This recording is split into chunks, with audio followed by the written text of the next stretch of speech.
Okay, thank you. Good evening, everyone. Okay, thank you. Let's continue Master YongHua's tapes. 看上呢，就对他说了，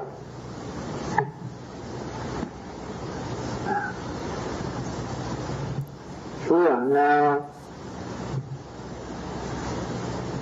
他一想，不要再这贪图这种供养了，应该走了。 The king forgot and grew apart from him. Grew apart.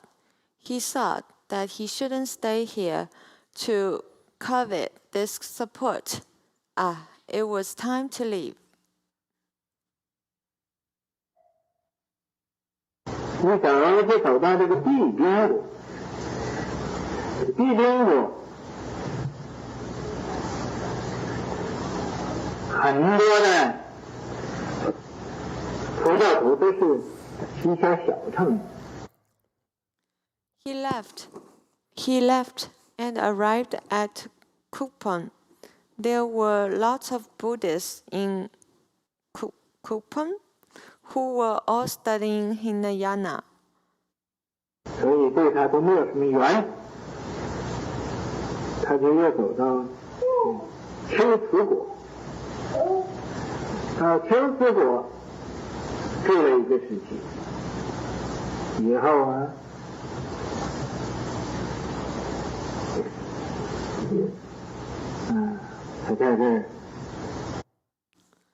Therefore, they didn't have many conditions with him. So he walked to Kucha. He lived in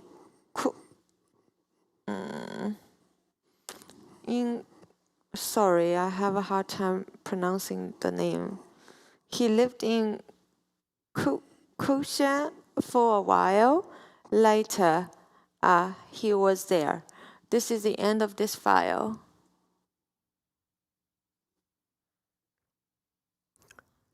Okay, questions or comments? So he's Mahayana, but he has no conditions with Hinayana. What kind of Mahayana is that?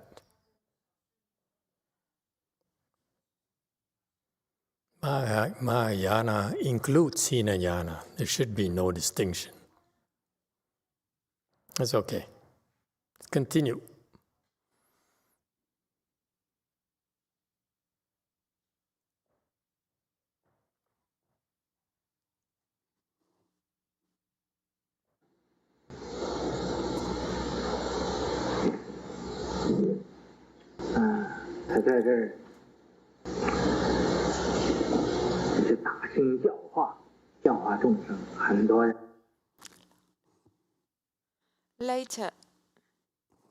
Later, he was here. He taught and transformed on a large scale. He taught and transformed living beings. 人呢很相信，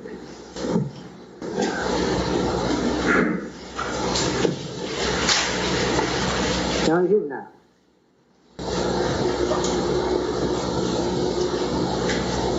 他在这个地方住了一个时期，又想要到中国。 Many people believed in him. They believed in him very much. They lived there for a while, and then he wanted to go to China again. 中国啊，当时有个西凉，那个西凉的地方啊。 大约现在新疆的地方。 In China, at that time, there was a North Liang, a place called North Liang, approximately the area of today's Xinjiang.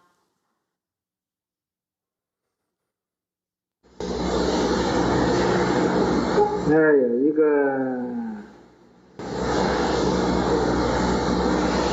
人呢。 叫独具蒙逊，在那成国王，成王啊，很相信佛教的。There was a person named Juju Menshun. He was the king there. He was the king.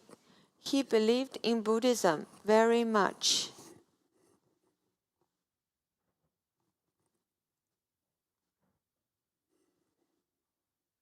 "他到这个地方来呀，这个独具蒙逊呢，就对他很恭敬、很供养，因为早就闻。So, he came to this place, and Juju Menshun was very respectful to him and made offerings to him.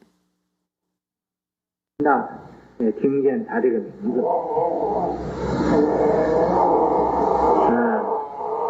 就供养他。Because he heard about him long ago, heard about his name. He made offerings to him.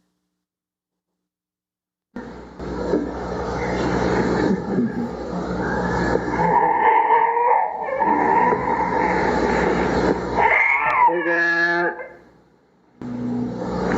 供养他，他就在这儿啊，也是教化众生。He made offerings to him. So he stayed there and taught and transformed living beings as well. 因为他善于念咒啊，他又可以看见鬼。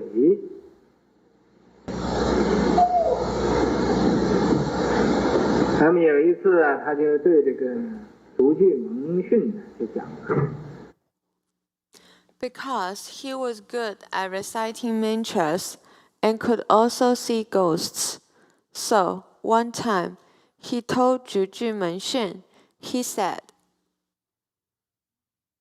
他说很多这个瘟疫的鬼，现在到这地方来了。这独具蒙逊的是。he said, there are many plague ghosts that have come to this place now. This Juju Menshun said.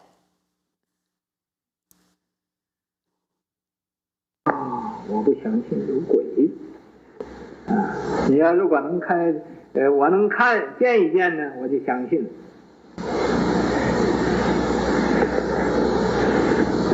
他说那好，让你见一见。Oh, I don't believe in ghosts. If I could see them, then I would believe. So he said, okay, I will let you have a look.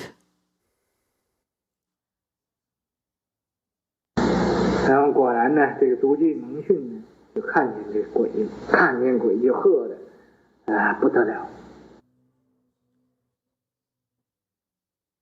Then, sure enough, Juju Menshun saw these ghosts. He saw these ghosts and was scared out of his wits. 然后，他就念咒，念了3天咒，这鬼呀就没有了。Then he recited mantras. He recited mantras for 3 days, and the ghosts disappeared. 当时啊，也就有人看见呢，有很多这个瘟疫鬼呀。Then, at that time, there were people who saw many plague ghosts. 瘟疫鬼就是人得这个病就会死的。这种鬼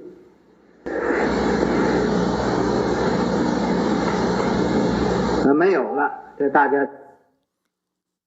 Plague ghosts are the ones that if people get infected with this disease, they would die. Such ghosts disappeared. And I thought the plague was transmitted by rats. Huh? So what happened to the rats? Anyway, there's so many details that's lacking.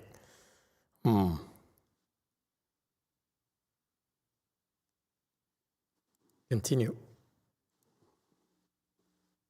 要知道啊，这是这个法忏法师的功德。 Everybody knew that was the merit and virtue of Dharma Master Fa Chan.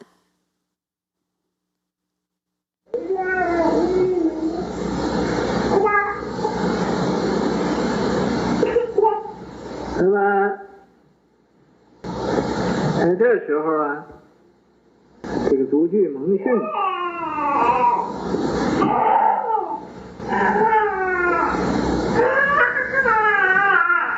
就派他儿子到其他的国家去作战去。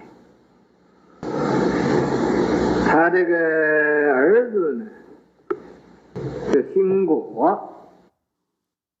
Then, at that time, Juju Menxun sent his son to another country to fight in the war. His son's name was Xingguo. 这不是和人一作战呢，就被人捉住了，给捉住了。和谁作战呢？和这个木墨。 Little did he realize that once his son fought in the war, he was captured. He was captured. Who was he fighting against? It was Mu Mo.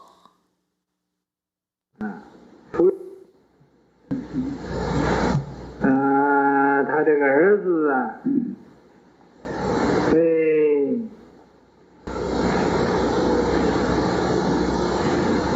敌人给抓住了。又没有好久呢，另外有一个叫赫连勃勃的，就把这个木墨这个国也给停了。His son was captured by the enemy. Not long after that, He Lian Bobo repressed Mu Mo's country. 这作战呢，木墨这国，就输了。那么在这个乱军之中啊，就两国的兵啊作战的时候啊。 During the war, country Mu Mo lost. Within the chaotic armies, when the two countries' armies fought. 把这个蒙具族，这个足具蒙逊呢，这儿子就给杀了，被这个烂兵就给杀了。 They killed Juju Menxun's son.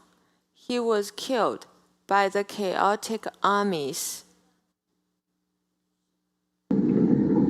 杀了这个足具蒙逊大怒，说我这一生我就信佛。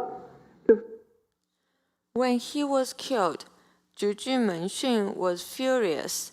He said, "For my whole life, I only believed in the Buddha. 我一点都没有灵验为什么你不保护着我这个儿子？ This Buddha is not efficacious at all. Why didn't you protect my son?" 从此之后啊，他就下命令，叫这个不过50岁的所有的和尚都要还俗，都不要再做和尚。 From then on, he gave an order for all monks and nuns under 50 years old to return to the lay life. They are not allowed to be monks anymore. 过50岁的可以，他正在这个下这个命令的时候啊， If they are over 50 years old, then it is okay. When he was giving this order, 他在以前给他母亲造一个石像，用石头啊给他母亲造一个石像，几丈高。 he built a stone statue of his mother in the past. He used the stone to make the statue for his mother, which stood a few yards tall. 啊，正在这个时候，他母亲那个石像就哭起来了，啊，眼睛就出眼泪，鼻子就出鼻涕。 At that time, his mother's statue started to cry. Tears came out of the eyes, snot came out of the nose. 啊，痛哭流涕的，这虽然没有声，但是这个眼泪呀、和鼻涕都流下来。 Cried its eyes out. Although there was no sound, but tears and snot all came out. 他一看这种情形，并且这个法忏法师也劝他，说是啊，你不应该这么做。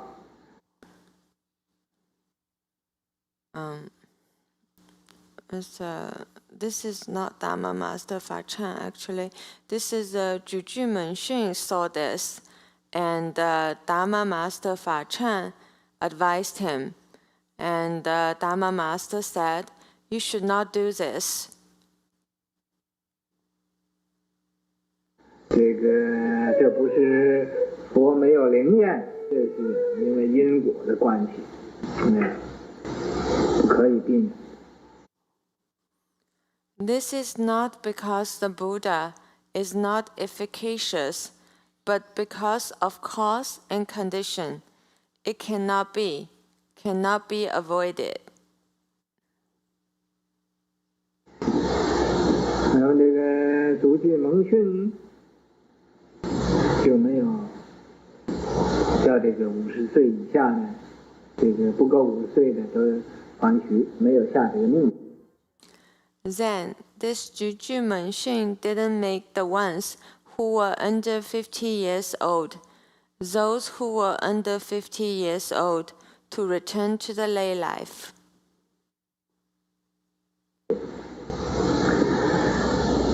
以后啊，他就在这儿弘扬佛法。弘扬佛法呢， He didn't give that order. Then later, he propagated the Buddha Dharma here, propagated the Buddha Dharma. 这时候是魏国就是曹操那个，听说这个法忏法师 At that time, the country Wei was Cao Cao's country. 和鸠摩罗什法师是那么聪明。 They heard that this Dharma Master Fa Chan had as much wisdom as Dharma Master Kumarajiva. 有智慧，也和佛图登呢那么有神通，就派人呢来这个和这个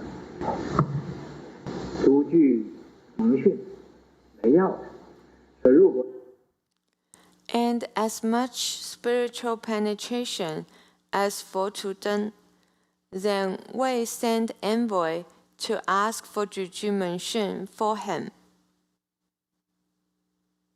你要不把这个法忏法师送来呀，不叫他来呀，我们就要用兵来同你战争了。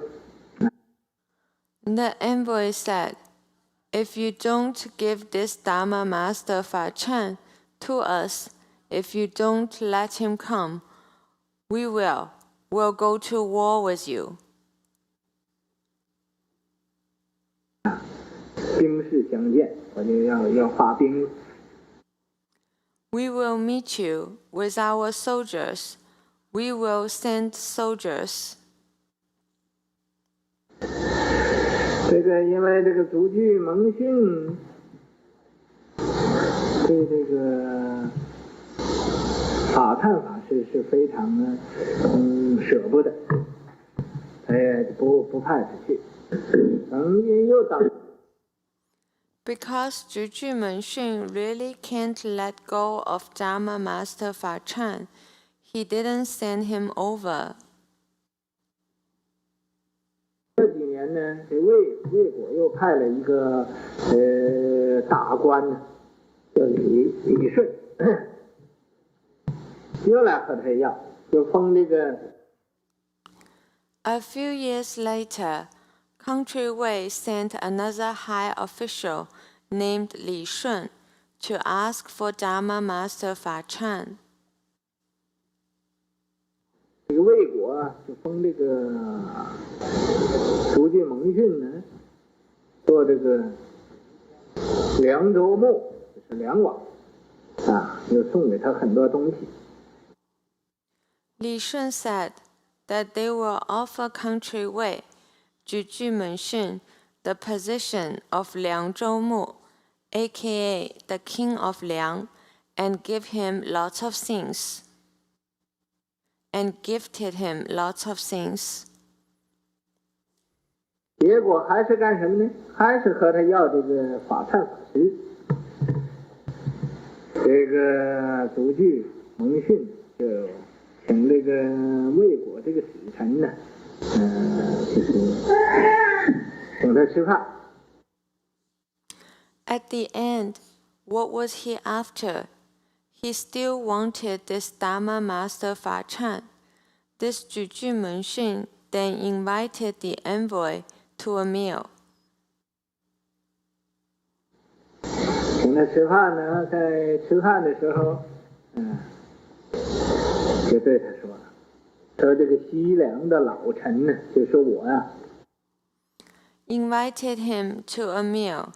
During the meal, he told him, he said, this old minister of the North Liang,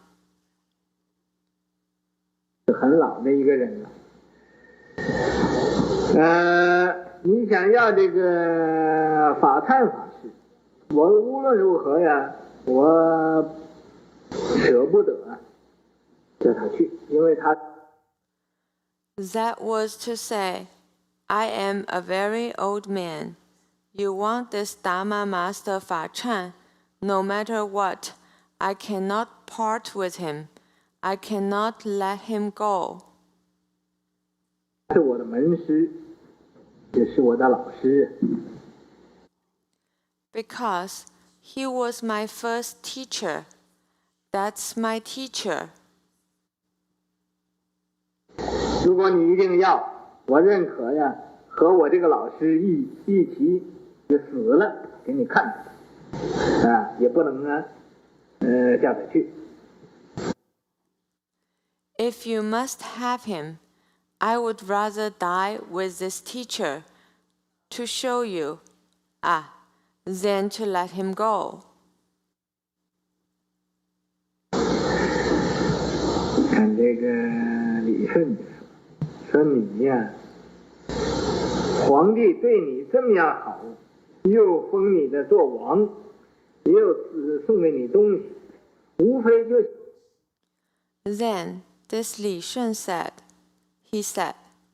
you, the emperor is so nice to you. He offered you to be a king and gifted you things. 要这个法忏法师，你何必因为一个胡人，你把你自己的江山都不顾呢？ He just wanted this Dharma Master Fa Chan. Why would you neglect your own kingdom for a foreigner? 你这个就是和他一起死了，死也没有价值啊！这有什么意思？要是我才不像你这么做的。 Even if you die with him, there is no value in your death. What's the point? If I were you, I wouldn't do so. 你现在皇帝正对你好呢，你应该把这个法太法师派去啊。 Ah, you. Now the emperor is so nice to you. You should send this Dharma master Fa Chang over. 这个如今蒙逊说不能够，这个他是我这国家的最要紧的一个人，我不能叫他去。 This Jujun Xun said, "No can do. He is the most important person of my country. I cannot let him go." 但是他又怕这个魏国，这样又舍不得派这个法太法师去。 He was afraid of this country way, but also reluctant to send this Dharma master Fa Chang over. 就这样子呢，又过了一个时期。过一个时期，这个法太法师啊， Then like that, after another period of time, this Dharma master Fa Chang, 本来他回印度去一次，在印度住过1年。这一次他又要回印度去。 originally he went back to India once, lived in India for a year. Then this time he wanted to go back to India again. 这个独具蒙逊呢，就很不愿意他走，又很发脾气，不愿意他走呢，就会。 This Jujun Xun was very reluctant to let him go and lost his temper again. Ah, he was reluctant to let him go. 怎么样？就预备刺客，刺客就是偷着去杀人的人，这叫刺客。要半路被他杀了他。 Then what? He prepared an assassin. An assassin is a person who kills others secretly. That's an assassin. He wanted to kill him on his way. 在这的时候，这个法忏法师还没走呢，之前就对大家哭起来，说我的业障啊，对头来了。 At that time, before this Dharma master Fa Chan left, he cried in front of everybody, said, "My karmic obstruction, my enemy is coming." 现在呀，来找上我来了，这是啊，就是佛菩萨也救不了我了，没有法子了。 Now he has eyes on me. This is, even the Buddhas and Bodhisattvas can't save me.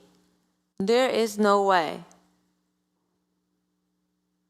但是我的愿力呀，是要去找这个《涅盘经》的后份，我也不能，因为这个业报来了，我就停留在这。 But my vow was to find the later chapters of this Nirvana Sutra. I can't stay here because this karmic obstruction is coming. 所以就走了，这个独具蒙逊呢，就派这个刺客，本来他足具蒙逊送给他很多的值钱的东西。So he left, and this Juju Menxun sent an assassin. Originally, Juju Menxun gave him lots of valuables. 送给这个法善法师，但是他在半路上又派去一个人偷偷把这个足具蒙逊杀了，把所有的宝。He gifted them to Dharma Master Fa Chan, but on the way, he sent a person to secretly kill Dharma Master Fa Chan. 宝物又都拿回来。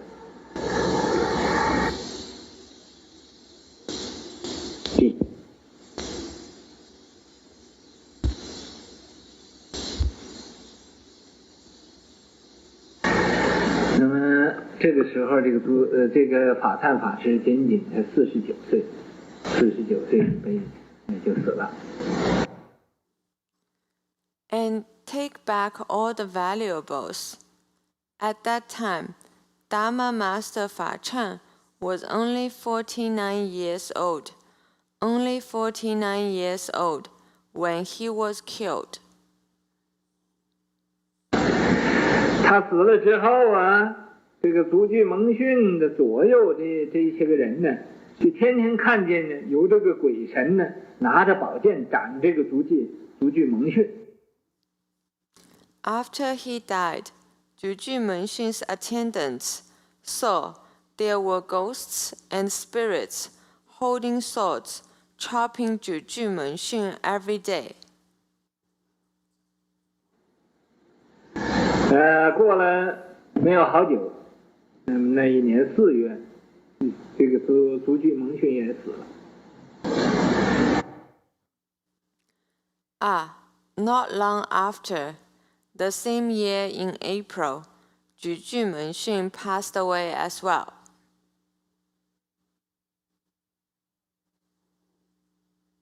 他没死这个法忏法师没死之前呢，有过这么一回事。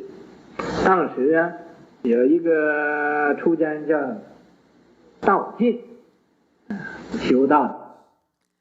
Before he passed away, before Dharma Master Fa Chan passed away, there was a left-home person named Dao Jing.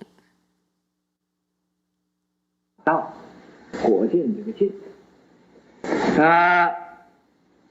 就像这个法忏法师啊，求他给受这个菩萨戒。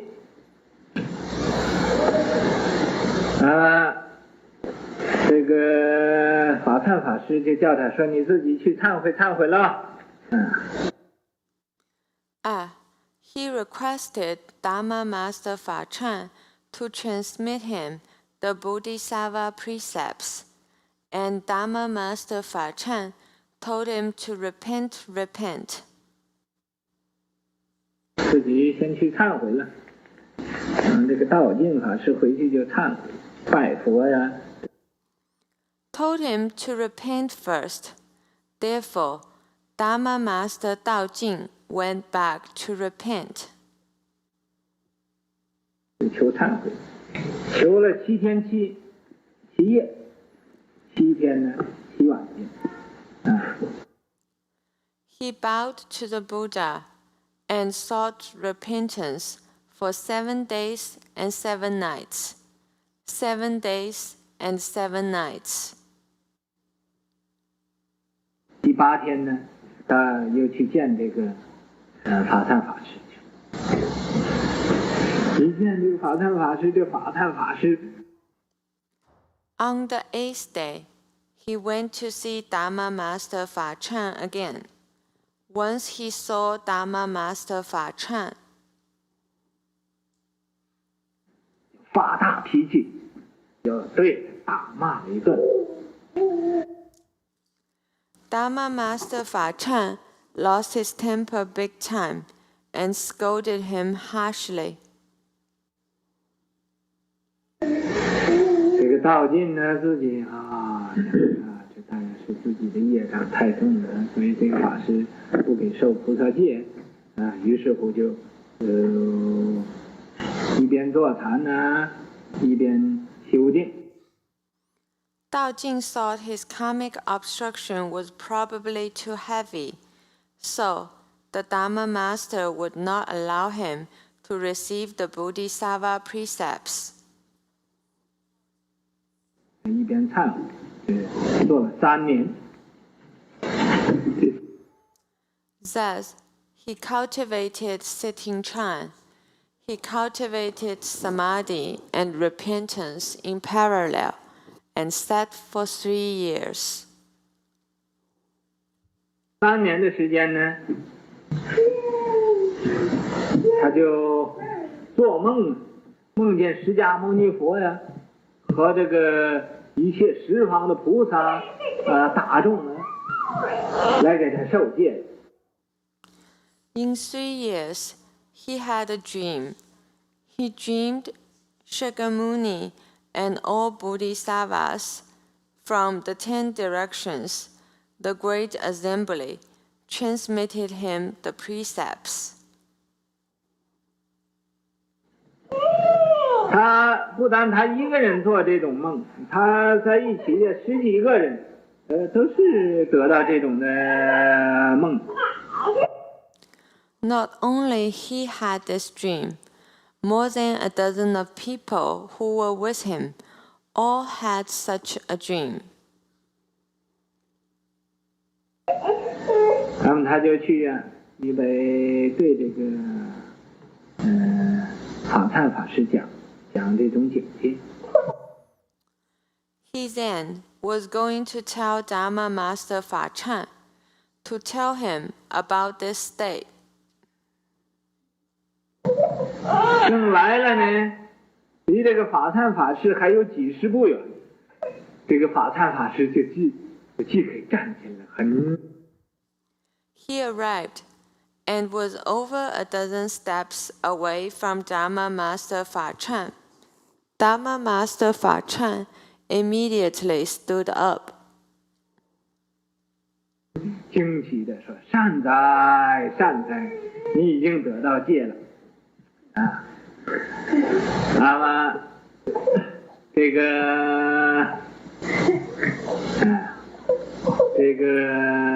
虽然你得到戒了， He said surprisingly, "Good, good.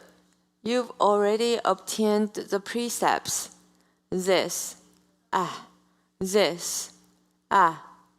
Although you've obtained the precepts." 是现在我在给你做证，我就给你证明你的正式得到戒了，所以。But let me certify for you. I will certify that you've obtained the precepts formally. 在佛像前又给他受这个菩萨戒。So, in front of the Buddha statue, he transmitted these Bodhisattva precepts to him again.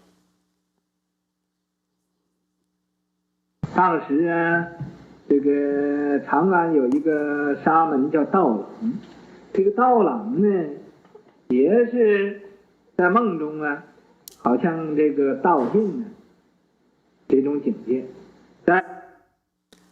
At that time, there was a shamana named Dao Lang. This Dao Lang experienced similar state as Dao Jing in his dream. 在道尽做这个梦，也就是这一天，这个道朗也就有这种的梦。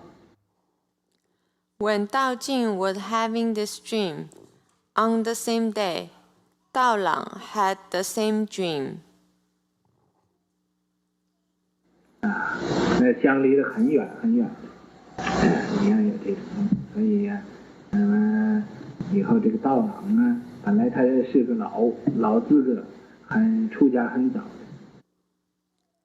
的。They were very, very far apart, but had the same dream. So, this Daolang, originally, he was a senior. He left the home life very early. 他自己呀，叫这个道尽呢，叫师兄、法兄，他自己呀退到法界。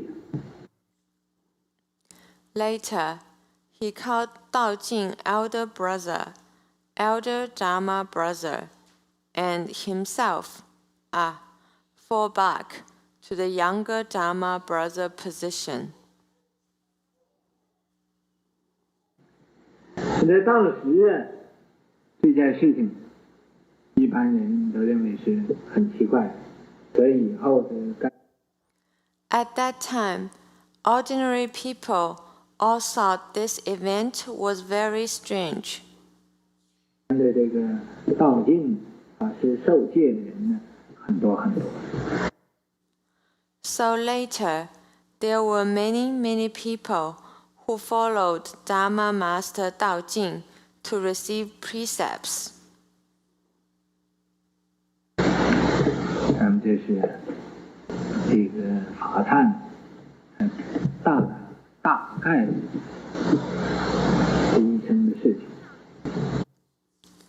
Then, this is the outline of Dharma Master Fa Chan's life story. Okay, so we just heard the story of Master Fa Chan. What do you think? It's tough, isn't it? You need to have spiritual penetration to impress the king. And the king has so many ups and downs. One day he believes, next day he doesn't.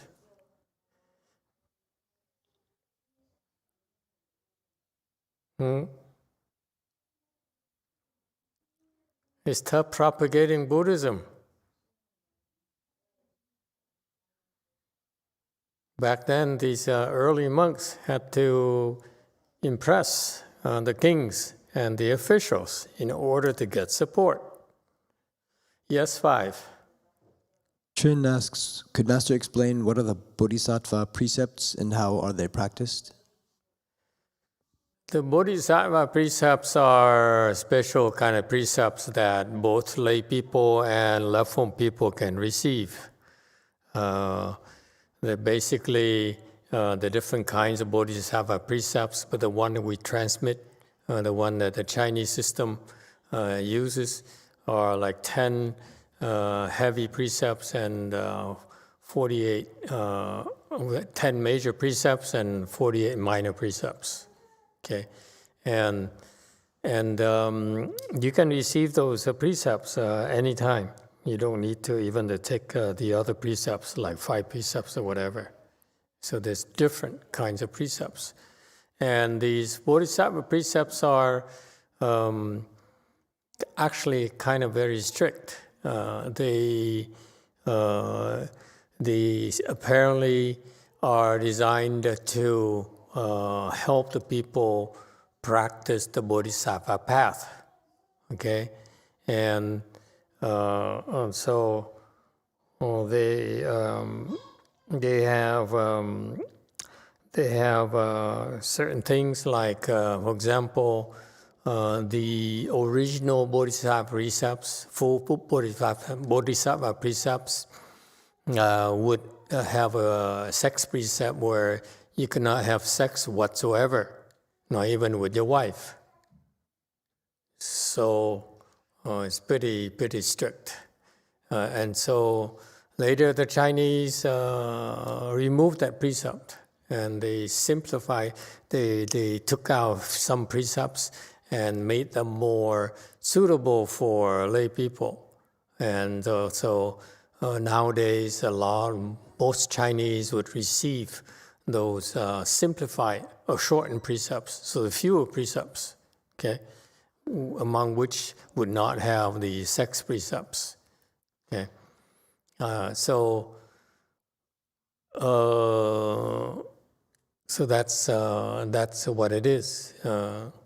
These they I suppose they're very good for the practice But I find that they are not important, okay? Because of the different emphasis. Our emphasis is for you to become enlightened, and for you to build up your samadhi power. Our emphasis is never about spiritual penetrations like this Fa Chan, Dharma Master Fa Chan here.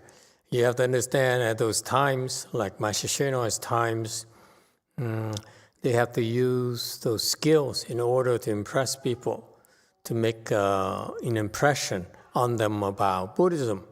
So they have to show off. And there's a pitfall in that. Once you show off, you have to continue to show off. Okay? And people are more impressed about those strange things, those strange powers, instead of Buddhism itself. But they follow Buddhism because they are impressed with the spiritual powers, not because of Buddhism itself as a superior way of life. Okay, so that's what happened to these early monks and nuns. They really have to prove themselves. Okay, and that's how they become famous in the first place.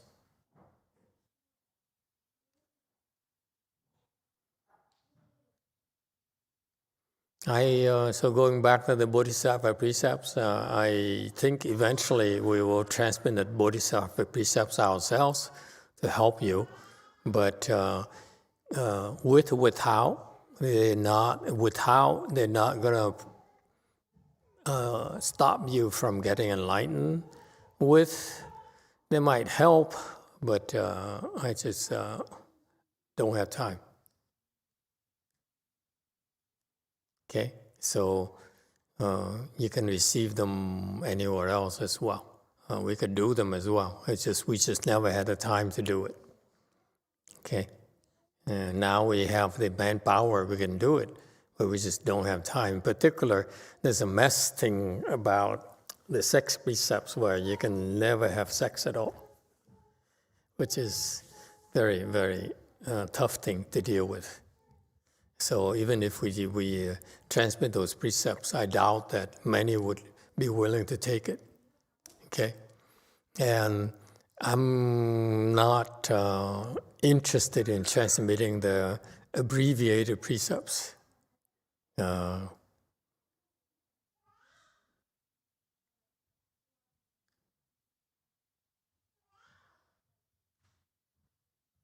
All right. Any other questions? Yes. One.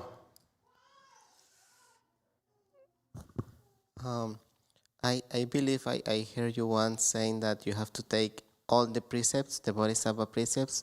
It's not like the 5 precepts, that you can take only some of them.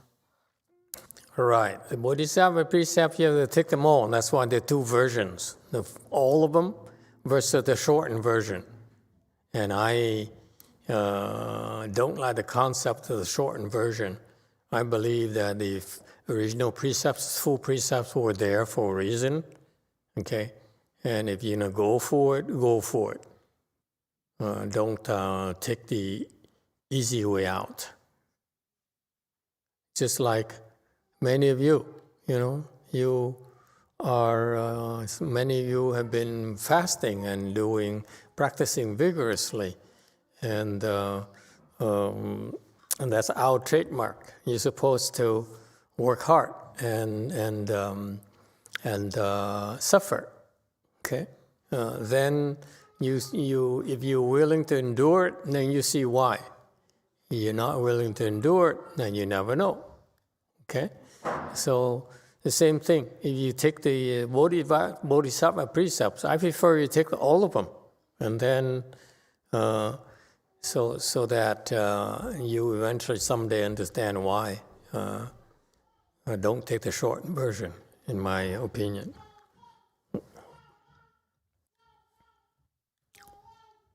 Okay? But yes, The Bodhisattva Precepts you cannot you cannot be selective. You have to take them all.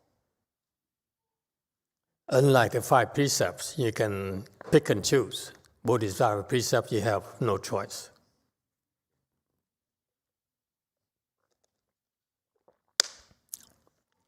Anything else?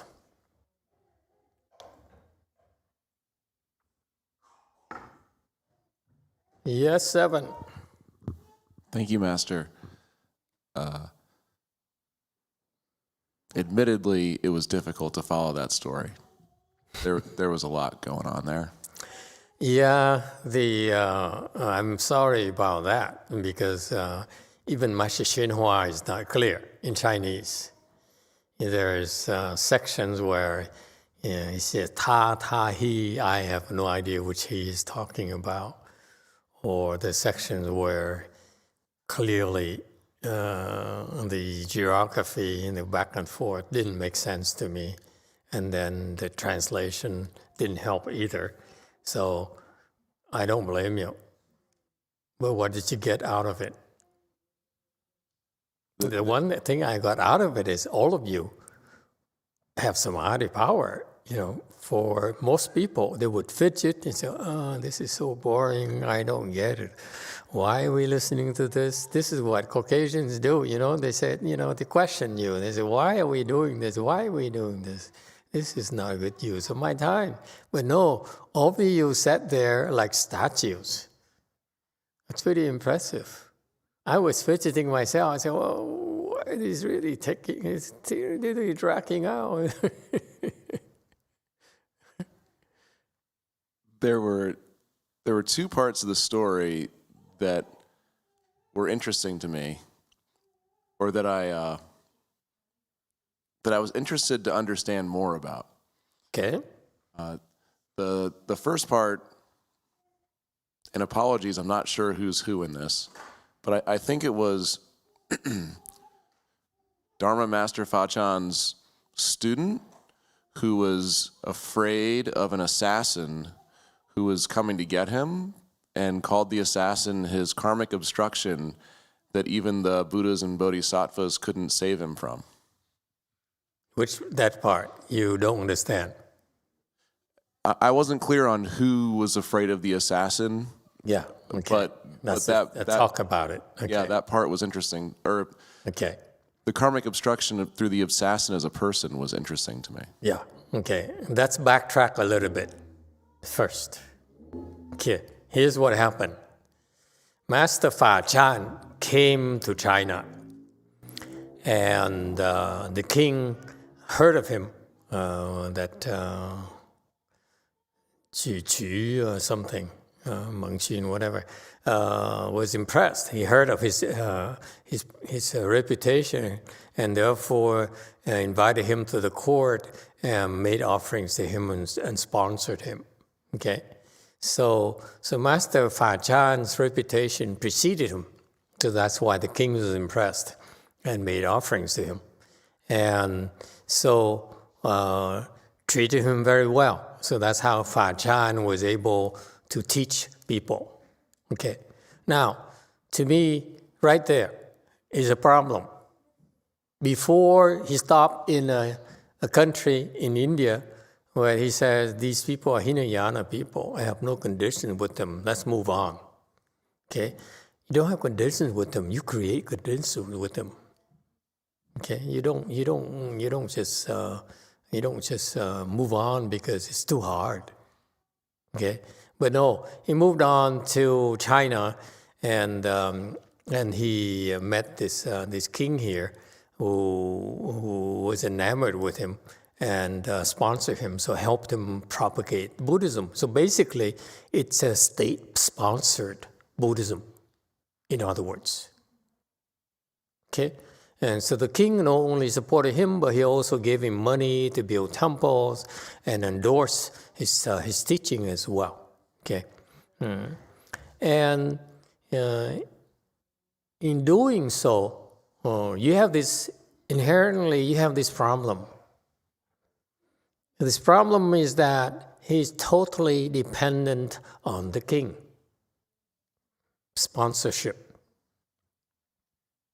Okay? And so he went through periods where he had to prove his worth and convince the king that the king is wrong and he's right and so forth. Okay? One time, remember the king's son went to war, got captured, eventually got killed by the rebellious army, the rebellious the rebellions and the people who did the rebellion. So the king got upset and said, I believe in Buddhism. Why didn't you protect my son? What good is Buddhism to me if you don't, you're not serving me, serving my needs? So now his Buddhism is like a royal Buddhism. It's no different from in Japan. Japanese Buddhism is imperial Buddhism. Unless the emperor sponsors you or the shogun supports you, and you get the support. And that's what I found shocking about Japanese Buddhism. They serve the emperor, they serve the shogun. And that's the condition for them to get the help, the imperial sponsorship. Okay? And so it's a Buddhism for sale. Okay? And that inherently will destroy Buddhism. Because Buddhism is not supposed to serve the royalty, the emperor, but it's supposed to serve all living beings. Okay? But back then, these people felt compelled to get the imperial support. Okay? Contrast that to, for example, Master YongHua. He came to this country with around $10,000, $15,000 from the sale of his condo in Hong Kong, where his disciple offered up to him years ago. Okay? So he sold his condo, and the disciple said, oh, you don't want to sell this condo, you want to hang on to it because it's going up. So Master YongHua said, no, I'm not about money. I need the money to go to the United States. So he sold it. So the disciple who gave it to him ended up buying from him. Okay? So anyway, so he got the money, he came to the U.S., no support whatsoever, just money in his pocket, and he went and rented a place and meditated. Okay? For 6 years. And apparently at the time, he recounted that every now and then he would go buy groceries or something, and a Chinese woman would stop him and say, oh, you monk who are living in that basement for these years, quietly. And so she talked to him and he talked to her, and he liked it. So he said, okay, can I later drop by and give you some vegetables? Okay? And so forth. So Master YongHua never sought any kind of sponsorship.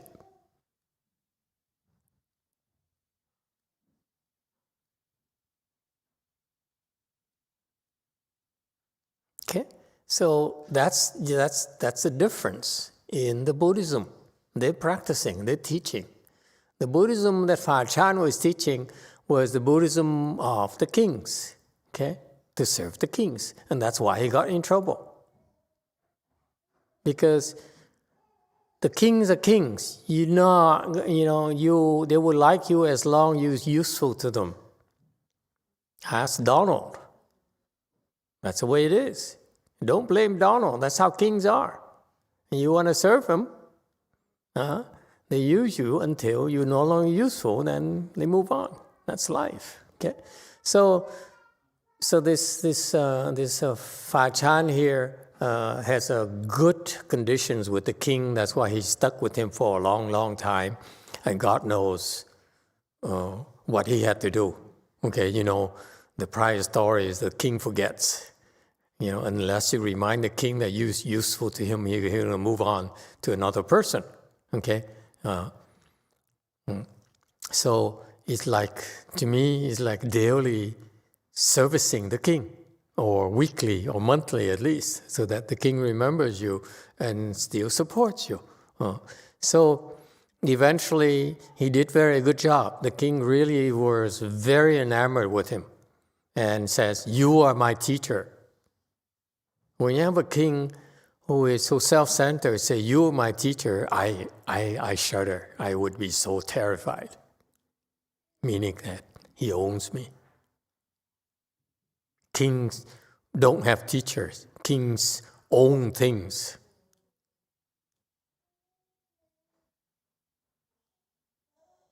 Okay?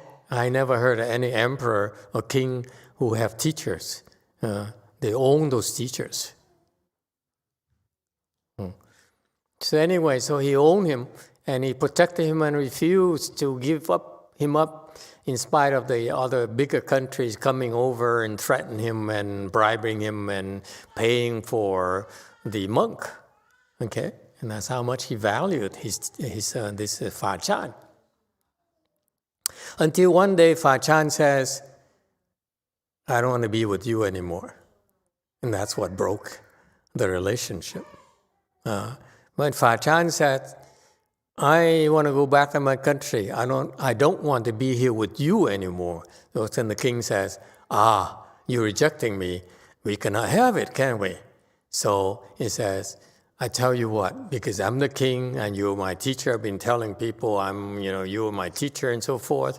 Okay, my revered teacher. So here, look at all the gifts I'm giving you. Okay, everyone, look, I'm giving him all these gifts. That's how much I revered my teacher. So off you go. I honor you. You want to go back to India? Go back to India." And then at the same time, he arranged for some assassin to kill him halfway. So he wanted to wait. He decided for him to wait. He waited so that he's far enough from the kingdom, from the capital, so that it seems like he's disconnected, so that then he killed him and then recover all those gifts, okay, those gems. So that's what happened. Okay. Now, Fa Chan is no idiot. He knew. He says, "Well, my karmic obstruction has come." Because, in other words, he says, "This is my own doing. Okay, I created this monster. He's attached to me. Okay, now I can't leave him. Okay, but I have to leave because I cannot stay here. I've done my work here. There's not much more I can do here. Okay, so I'm leaving regardless. But I know that if I leave, he'll kill me. Okay, it's just like you get married. You live with someone long enough, you should know, how the person will react if you try to divorce him. Okay, so he knew that the king was killing him. So that's why he said, my karmic obstruction is coming, and there's nothing I can do about that. Okay, and so he left and to be killed. Okay, so that tells you that this monk here, knowledge about Buddhism is pretty limited, and the tools he has are pretty limited. They're more geared towards developing spiritual penetrations to impress people. Okay, instead of benefiting people, it's more to impress people, and that's how Buddhism got started in China, I guess. Okay, so that's the thing. He says, my karmic obstructions came and I cannot escape this. Basically, he says the king wants to kill me, so not much I can do. He owned my life for the last 10, 15 years, 20 years, 30 years. So he can claim it now. Okay,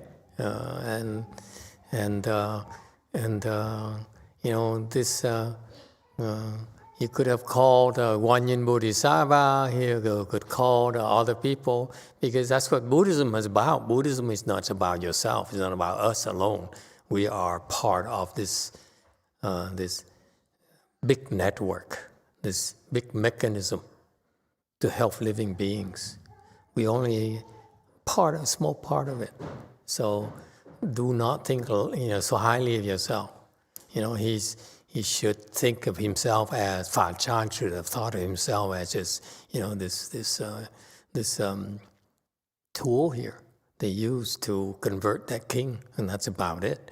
But there's a more to Buddhism than just that. And because he didn't understand that, that's why he said, it's my, the king wants to kill me, so I have no choice but die. Okay, he could have asked for help from the Buddhas and Bodhisattva, but no, he chose to say, it's meant to be, it's meant to be. All right, does it help make it clearer? What was the second thing? Thank you, Master. Yes, that was very helpful. The second part was, and again, apologies for the confusion. It was like a lay person wanted to take the Bodhisattva Precepts, and then another person, they both experienced a dream state. I don't think it was Dharma Master Fa Chan. I think they were asking him about the dream state, but then I never heard a resolution or an explanation to that part of the story. Okay, good question. So what happened is there's a guy who, Dao Jing, Dao Jing, it's Dao Jing, a monk who wanted to receive the Bodhisattva Precepts. Chinese love to do that. Okay, they receive these Bodhisattva Precepts, but I don't think many of them understand what the Bodhisattva Precepts are and how to cultivate them. Okay, but anyway, Chinese love to do that. It's in their blood. Yeah.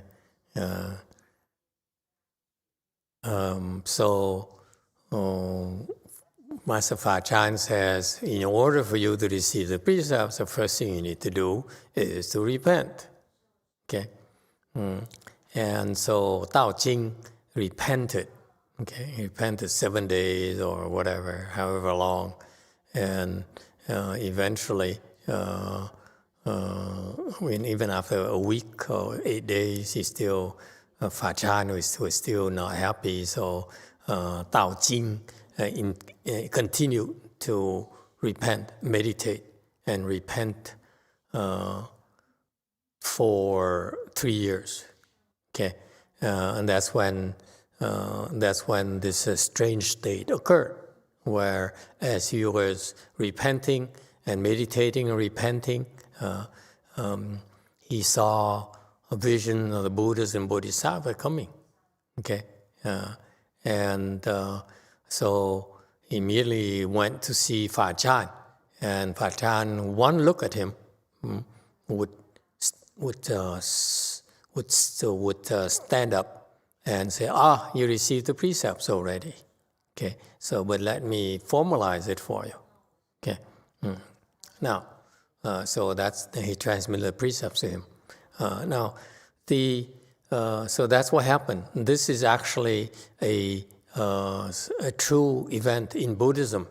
If you wish to receive the precepts, especially Bodhisattva precepts, and you don't have anyone to transmit it to you, you can bow to the Buddhas, you can do repentances, and if you see these auspicious signs like Buddhas and light and flowers and so forth, after a while, that's the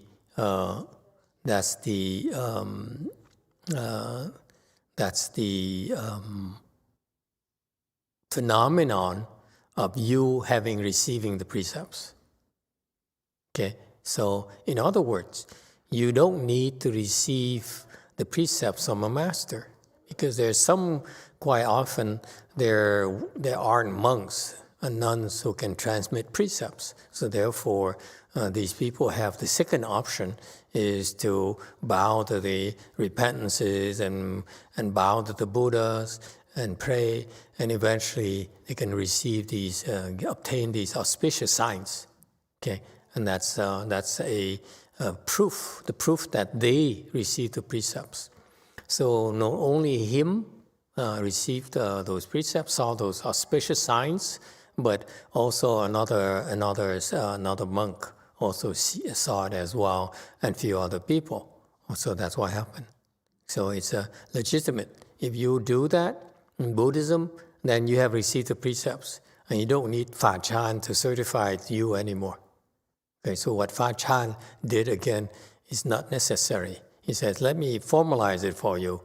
And what for? To put his name on a certificate, or that people know he transmitted Bodhisattva Precepts? To me, it's a waste of time. Move on. You must have other things to do.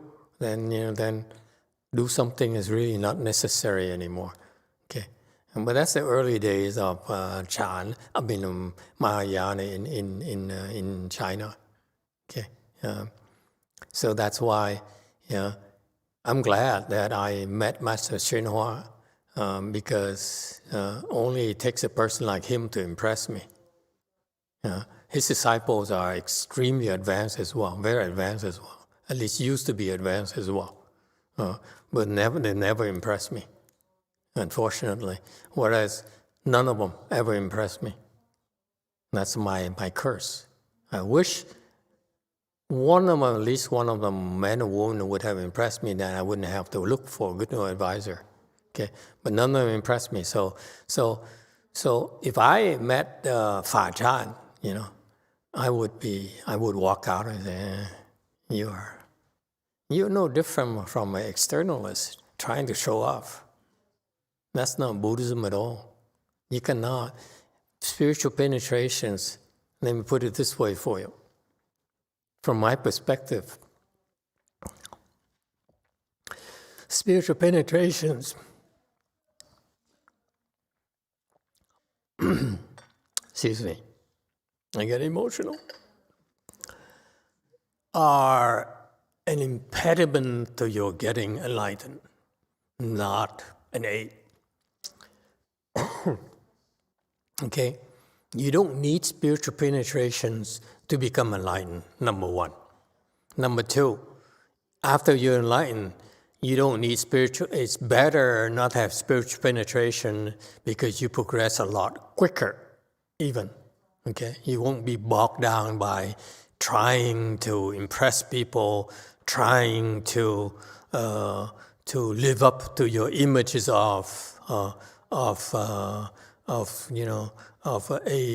enlightened person who has certain abilities. It has nothing to do with Buddhism.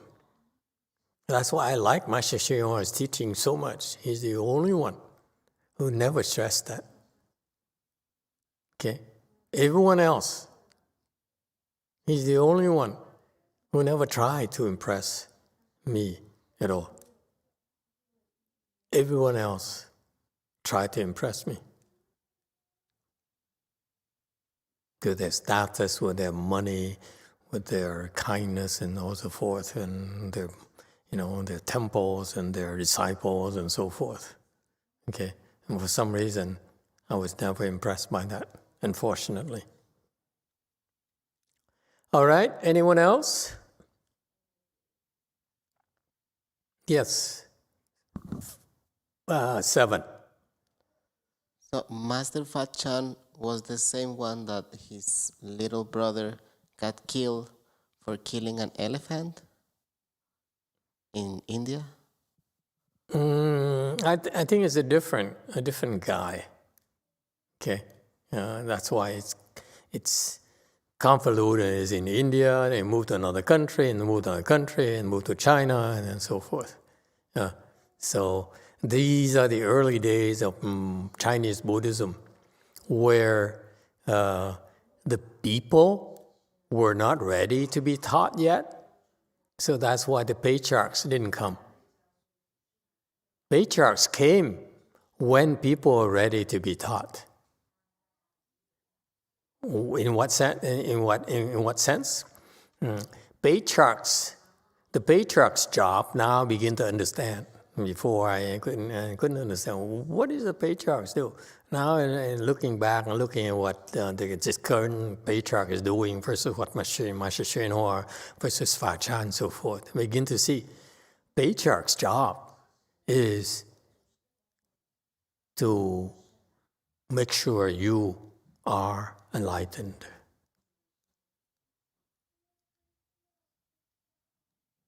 So that's easy. You can tell the Pachan is not a patriarch. He's about showing off. Okay, Master YongHua's lasting legacy is that he has a lot of enlightened disciples. Yes, 5. Tuha asks, can we take the Bodhisattva precepts for a specified time period, or do we have to take them for life? You have to take them for life. Thank you for the question. You cannot renounce them. Okay. Well, you can, but once you renounce them, you can't take them again, as far as I remember. Okay. In general, I don't feel that the Bodhisattva precepts are that important, not as important as the way the Chinese insist on taking them. It's a good thing to take them, that's fine. But I have 2 problems. Number 1, the Chinese don't quite understand the Bodhisattva precepts. I don't. Okay?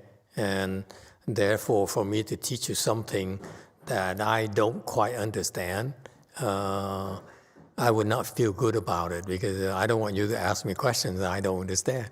Okay? For example, let me be specific. Bodhisattva precepts, unlike the Bodhisattva precepts, our precepts, the 5 precepts, 10 precepts, Bhikshu precepts, Bhikshuni precepts, and all those precepts, this clearly we have the literature to explain the precepts in details. And that there is a Dharma, all the Dharma behind that is tremendously profound. I love. But when I went to Taiwan to learn precepts, I read 3 books about Bodhisattva precepts, and they're not as detailed as Master YongHua's explanation. Master YongHua's explanation, actually, the one published by DRBA is not Master YongHua's explanation either. It's from a monk who came here, and Master YongHua asked him to explain the Bodhisattva precepts. And I have a problem with that. That monk is not very good. Okay, I looked at his explanation later. I said, this is a little bit shallow. It's not what the precept is designed to do. So that itself, I feel that from what my knowledge of the Bodhisattva precepts, where I learned in Taichung, in Nanputo, they are not specialists in Bodhisattva precepts. And so I don't have the details about infractions and what constitutes infraction, what constitutes an exception, all those things you need to know in order to practice the precepts. Okay, I don't have those things. And number 2, when you have an infraction, what do? So these people, these books say if you have these violations, then you can refer back to the Bhikshu precepts and all those things for interpretation. Okay, and that to me is still incomplete information. I don't like it. So that's why, since I don't have enough information, I don't want to waste time pursuing it until I have better information, complete information, so that we can say, oh, yeah, these are Bodhisattva precepts. That's why they're there. Okay, I know if I give you a precept number 117 in Bhikshu precept. There's a reason for that. Okay, but I'm not clear about the Bodhisattva precepts, honestly. Okay, so that's why I don't take them seriously. I mean, I don't teach them because I don't understand enough. Okay, nor do I have time to look into it. Okay, I wish I could have time to sit down and go through the books and then decide what's it's for. But I feel that maybe in the future, my disciples, next generation or next, I hope that you guys will have enough and you're willing to invest a little bit of what you have, what I give you, so that the next generation will be willing to investigate the precepts, because I feel the precepts are critical to enlightenment. Okay, and so it's worth investigating. I just never had the chance to do it, and the materials are in Chinese, so therefore my Chinese is not that good. Seriously, my old Chinese skills are not that advanced, and therefore I struggle. So it's too time-consuming for me to really dig into it. When there is things that I need to explain to you that I understand, like Flower Adornment Sutra, at least I understand more than you. So, and my spending time to do it for you is more productive than me trying to understand the precepts. That's for myself primarily. Okay, so that's why I don't feel that I have conditions with Bodhisattva precepts, and they are not that important to my work, in the sense that my disciple got very far without the Bodhisattva precepts, much further than all the Chinese disciples of Master YongHua. I mean, all his disciples who received the precepts, the Bodhisattva precepts. So that's why I don't look at them as being very useful based on facts. But however, you wish to take a precept, you should. But don't expect me to be helpful to you. Yes, 8.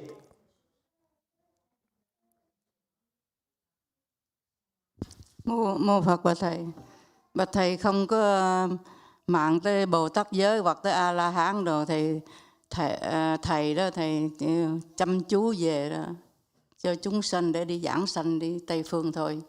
Thầy lo cái chuyện đó là quá mệt rồi, để lo mấy cái kia là làm sao mà lo nữa thầy. Yeah, precisely. Thank you. Precisely, it's a matter of limited resources. I don't have a king to support me, nor am I willing to kowtow to anyone to support me. Okay? The problem with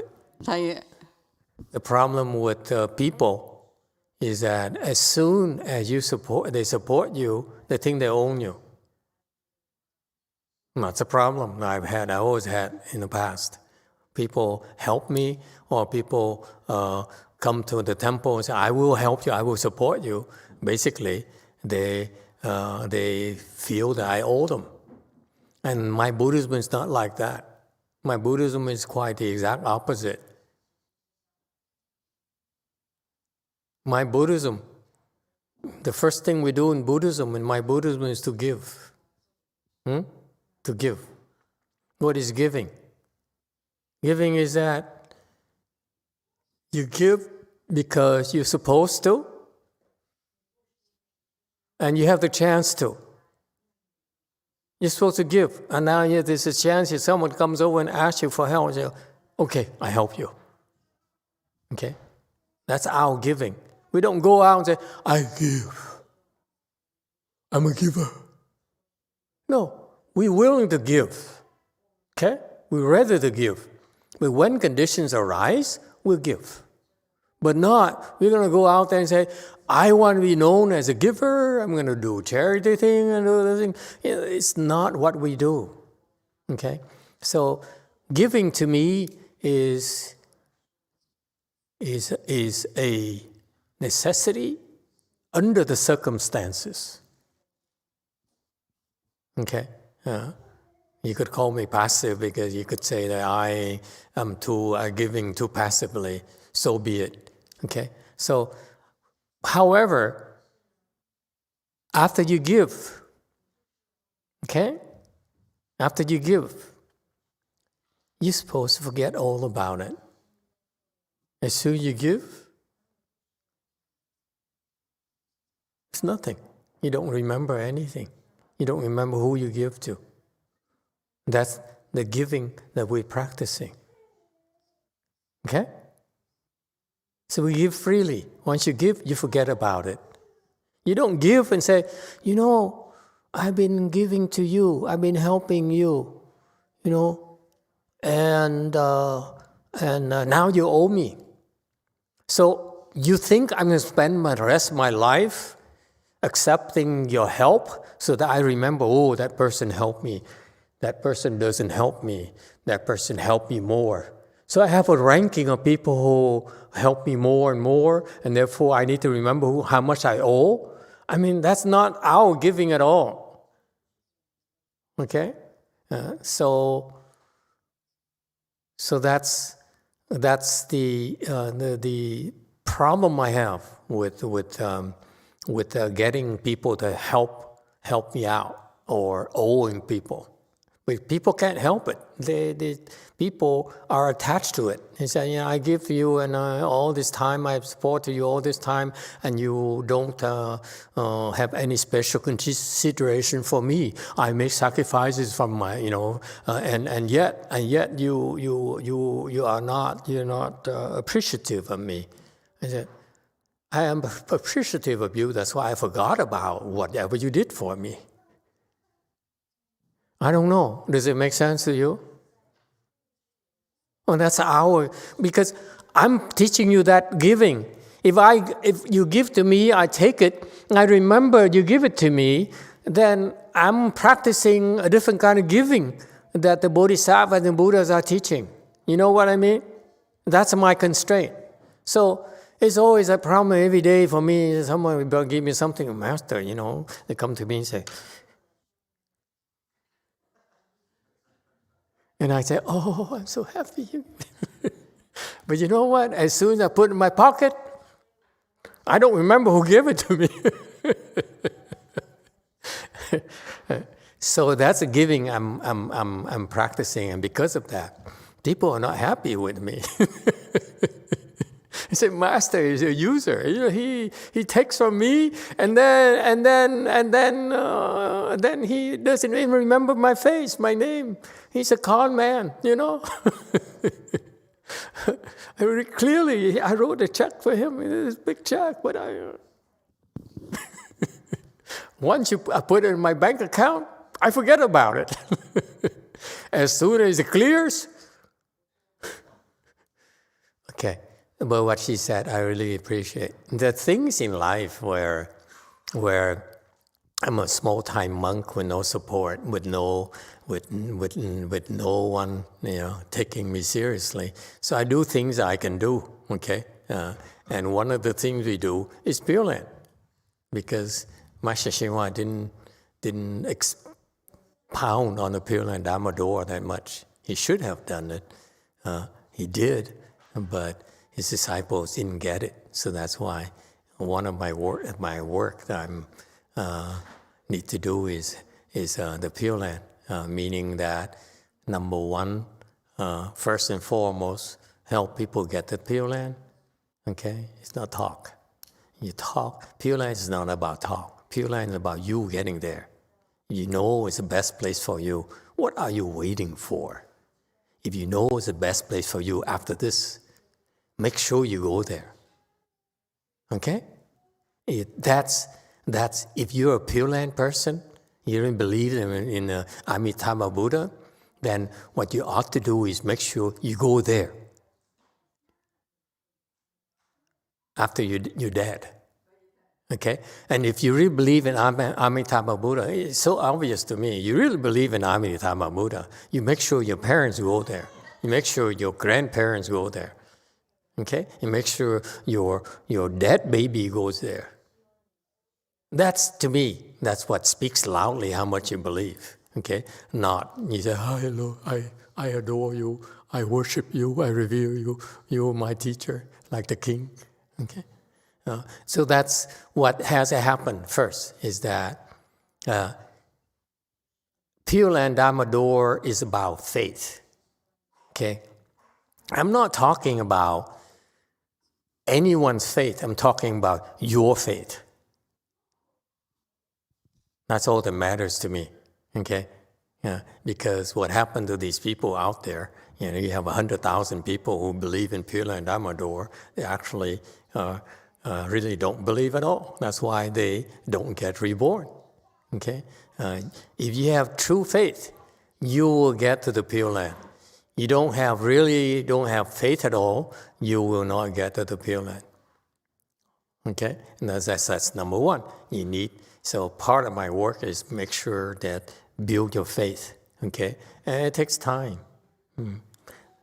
And number two is you need to understand how to practice the Pure Land Dharma door, which I happen to feel is one of the most advanced Buddhist dharmas that Master YongHua never taught them. Okay, so that is, it consumes all my resources and my time and my body and my strength already. Well, how do I find time to research, Bodhisattva Precepts and all this stuff? Okay. I have other obligations. Yes, 8.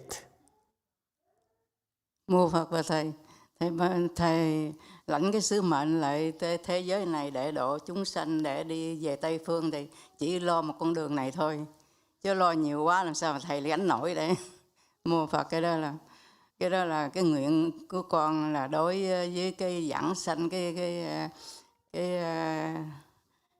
giảng sanh Tây Phương là của thầy, là cái bằng đó là xuất sắc nhất đó.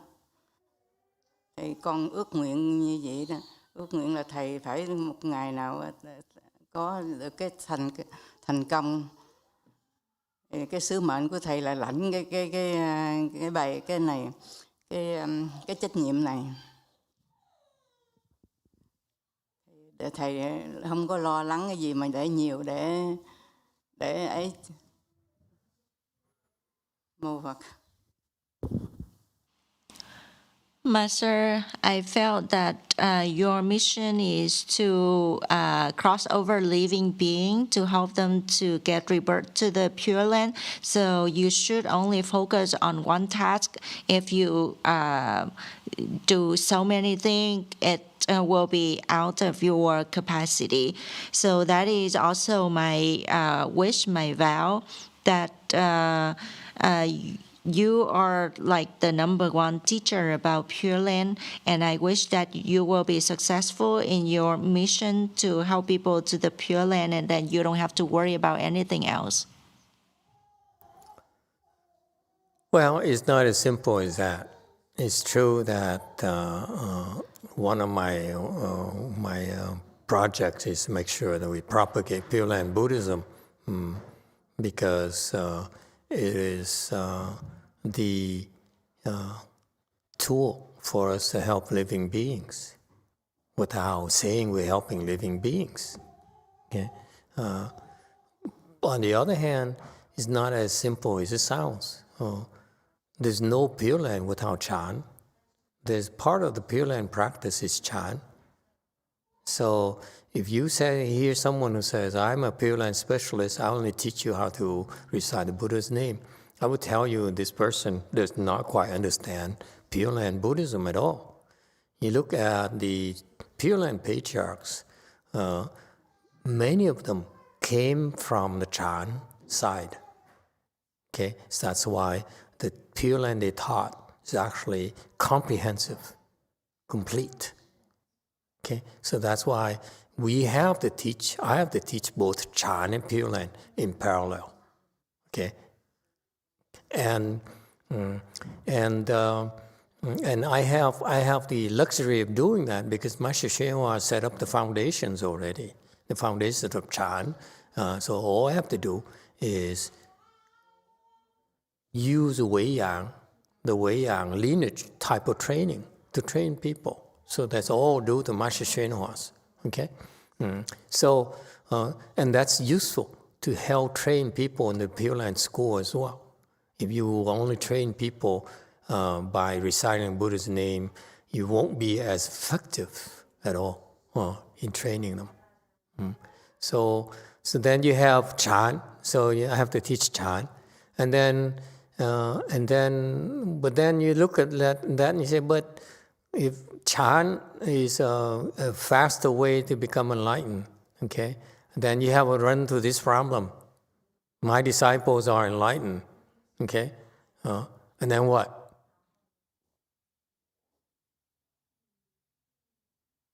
My disciples are going to the Pure Land. And then what? Now I have to find something for them to do. Because I can't say, I'm done, Where are they going to go? Second patriarch? Really? I don't know how I'm going to send him over. So that's why I have to continue to explain sutras. You see my problem? I have to continue to explain sutras because it will help all those people at the advanced level as well as low level. Okay? So now I can't ignore the sutras. At the same time, as we talk about this, you realize it's just not about spiritual penetrations. It's about morality. The foundation of Buddhism is about purity. So I have to teach purity as well. Otherwise, you cannot become enlightened. You see? And then, like Fa Chan, he has to fight these ghosts. So do we. Your wife is depressed. Your wife is bipolar. And no one can help them. Can we ignore that? Okay? And so that's why overall, you have to do all five. You cannot simply say, I teach Pure Land or Chan alone, or teachings alone, or tantras alone, or precepts alone. You have to teach all of Mahayana. And I found myself in a position where I have to do it because the other guy is not. He's running out of time. I'm running out of time. It takes 10 years to 20 years to train a good person to the point where he or she becomes an asset. Okay? And I'm running out of time. I don't have time anymore. I'm not crazy about this business. Okay? But because it's not being done, I can't ignore it.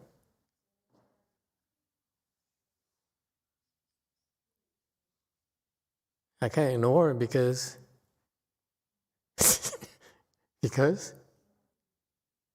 the Buddha is right behind me. He came to my house. And I've been sitting here since 2000, old month. When did the Sirius come? 2013, yes? 2013. He's been here since 2013. He's been here for 8 years now. I ignored him for the first 3 years. I said, oh Lord, make sure they go away. They're known to fly away by themselves. So I said, I'm no good. I have no resource. I have no interest, okay? I'm Mahayana. I don't do relics. Please fly away. Or someone please come and claim it, okay? I'm just holding it for now. And I have another organization already. If they come, I would give it to them, honestly. I said, if they come and ask for it, I say, of course, it's yours. I don't have the means, I don't have the conditions or the authority to keep these things. But no one came. Life really sucks. So you see, you have the Buddha behind you, sitting in your house for 8 years. You're going to ignore him? How long can you ignore him? So he's here. So this is my dilemma. He's here. He's not moving. So I have to serve him. When Buddha comes, you have to feed him. You have to take care of the Buddha. Reluctantly.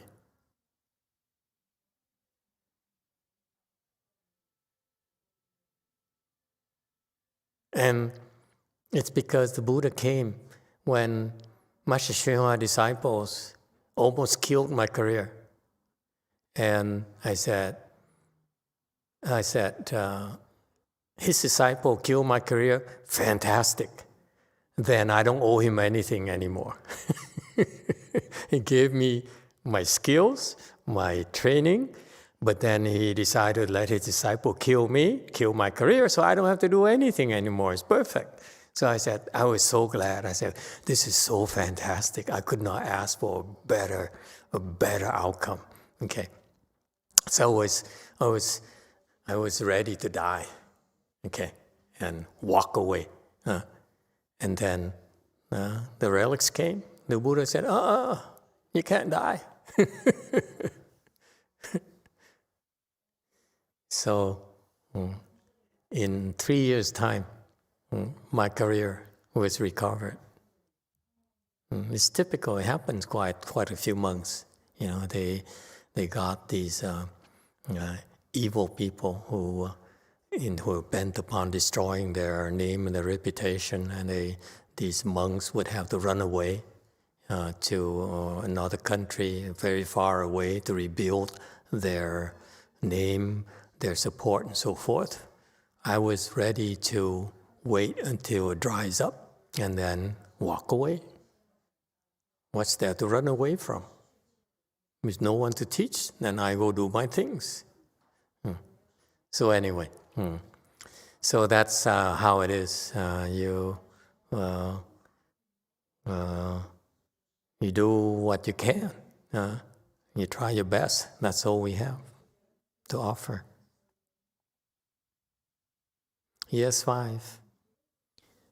Tuha asks, how is taking the Bodhisattva precepts different from becoming a left-home person?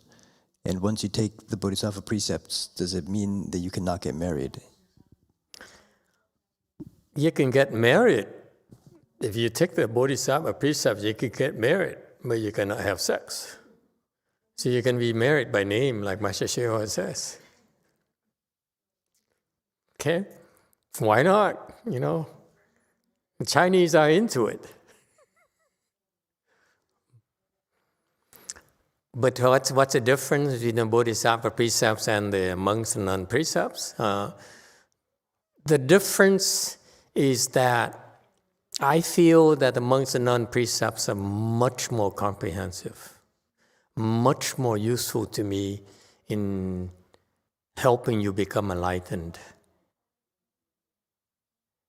The Bodhisattva precepts maybe are more geared towards you practicing the Bodhisattva path, okay? So maybe that they're useful in that, but to me, the more useful precepts are the Bhikshu precepts and Bhikshuni precepts. Bhikshuni precepts are beautiful. Okay, precepts are marvelous. They are ingenious. And they're incredible jewels in Buddhism that people don't understand anymore. Okay,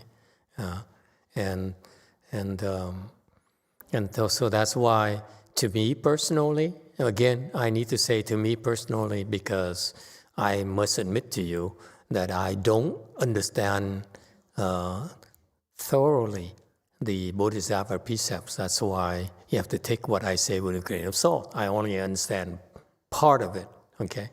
I understand more about the Bhikshu precepts, the Sangha side. And so that's why, to me, with my limited time and my limited knowledge, I find that the Bhikshu side, the Bhikshuni side, are enough for me to do my job, to do my work, meaning that it worked so far without me having to teach Bodhisattva precepts. So why should I bother? Leave it to the next generation for you to do something, have something to do. If I do everything, then you have nothing else to do. If I do everything, I leave very early too. Okay? It's like you have so much, you can go so much on a tank of gas. And you use up too much, then you have to leave early, like Master Shenhua. Yes, 5.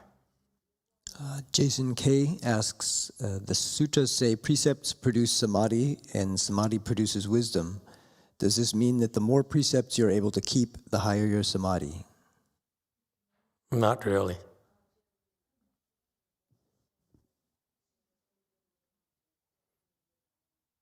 It's not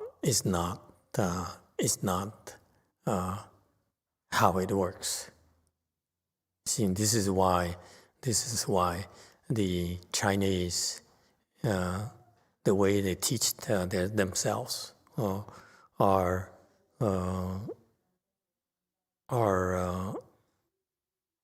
to me are confusing.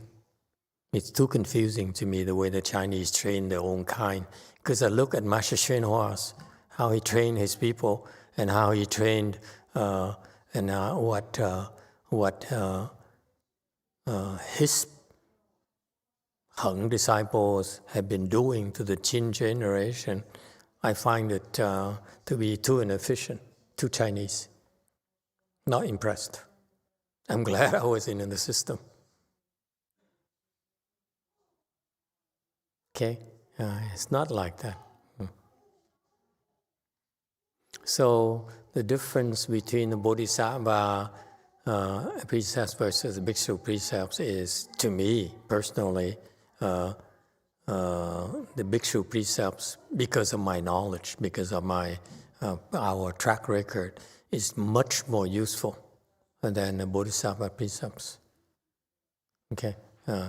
Remember, Bhikshu precepts, like bhikshus have 250, nuns have 348, whereas Bodhisattva precepts are 10 plus 48. So you have 58 precepts. So you see the level of details are much more on the Sangha side.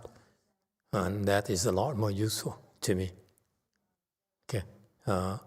So that's why in the future, I hope your future generations will exploit the Bodhisattva precepts. First, if I were you, I hope that you will first investigate the precepts, understand them thoroughly. Don't be just like the way the Chinese understand right now. It's very superficial. It's no good. Okay, so understand thoroughly, and then practice them, and find out for yourself. Okay. There's a lot of work left to do. There's plenty of work for you to do. I can't do everything. Okay. All right. Time is up. Thank you, everyone.